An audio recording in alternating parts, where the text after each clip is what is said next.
The people of the state of New York versus Donald Trump. On 30 May 2024, jury handed down 34 guilty verdicts on 34 felony counts of falsifying business records, making history. It was the first time in American history that a former president had ever been convicted of a felony crime. But what is the true story?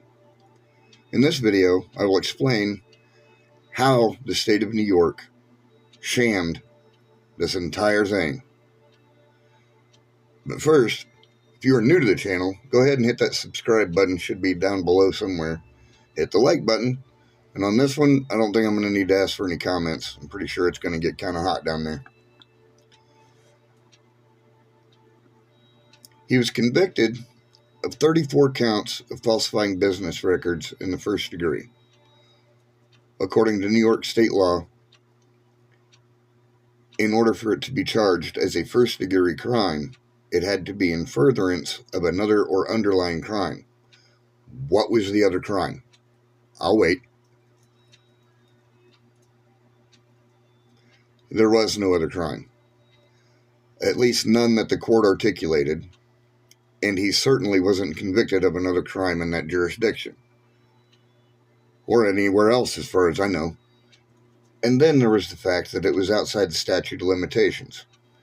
The state of New York overcame this through a combination of legal wrangling and executive orders from the office of then-Governor Cuomo. They claimed that all the statutes of limitations in the state of New York were paused starting 20 March 2020 due to COVID-19 disruptions, which was something I do not think any other jurisdiction did during the pandemic.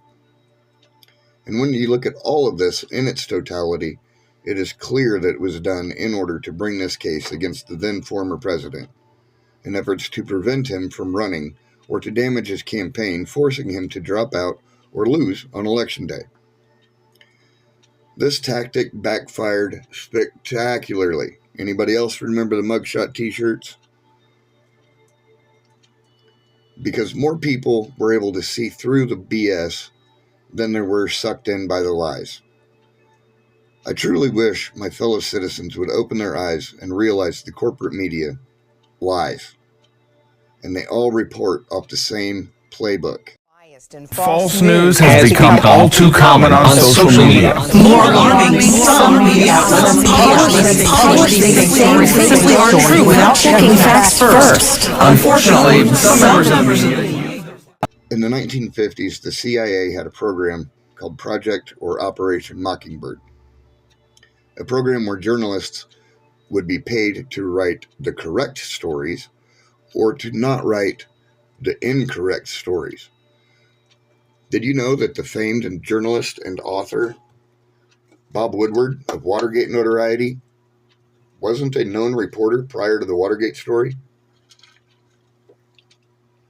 He was a naval intelligence officer. He served 5 years in the Navy from 1965 to 1970, stationed aboard the USS Wright, an intelligence gathering ship.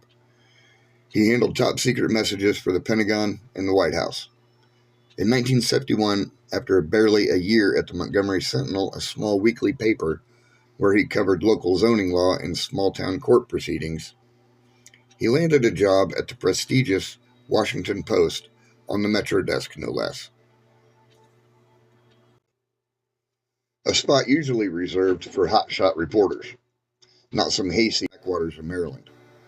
Now, tell me, does that seem normal to you? Because, No. all of this is just so happened to be going on at the same time Operation Mockingbird was active. So, in conclusion, and if I don't end it here, I'll be out here ranting for hours. My wife and kids will miss me. I'll end up yelling. The neighbors will think something's wrong. It's bad times all around. In short, find a few independent voices you trust. Turn off the corporate news. It's poison for this nation. If you're a believer, go to church. If you're curious, reach out to a Christian. I'm sure you know at least one. They will be overjoyed to help you. If you are young and single, put down the device and look up. The world is beautiful. It's even better than 4K, and it is passing you by. Get married. Have a bunch of babies. It's the whole reason we're on this mudball floating through space. God bless you all. God bless the USA. Redneck out.